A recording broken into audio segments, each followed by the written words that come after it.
la première fois une sorte de dispositif où on a mis des philosophes on a testé des philosophes, c'est-à-dire on est allé voir un philosophe tout seul pour lui soumettre la question, c'était Jean-Luc Marion, qui est un philosophe un peu très solitaire, et on lui a demandé de la traiter en 2 heures, et puis on a constitué un collectif qui était constitué de Cédric Villani, qui est un brillant mathématicien,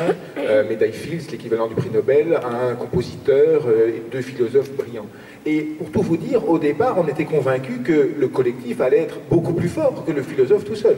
Un artiste, nous étions dans cette pensée commune qui est très répandue aujourd'hui, cette idée, Habermas l'a théorisé, qu'il faut délibérer, que la délibération est le début de la vraie pensée. Eh bien, ce qui s'est avéré, et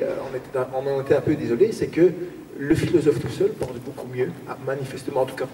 sur cette question, que le collectif que nous avions constitué. Et ça nous a donné beaucoup à penser, on s'est beaucoup amusé, parce qu'on a inventé un dispositif, mais c'est vrai que peut-être que nous surestimons aujourd'hui les ressources du collectif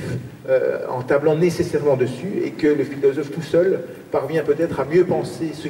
les transitions collectives que le collectif lui-même. Voilà. Mais je vois Didier qui se lève avec son micro, donc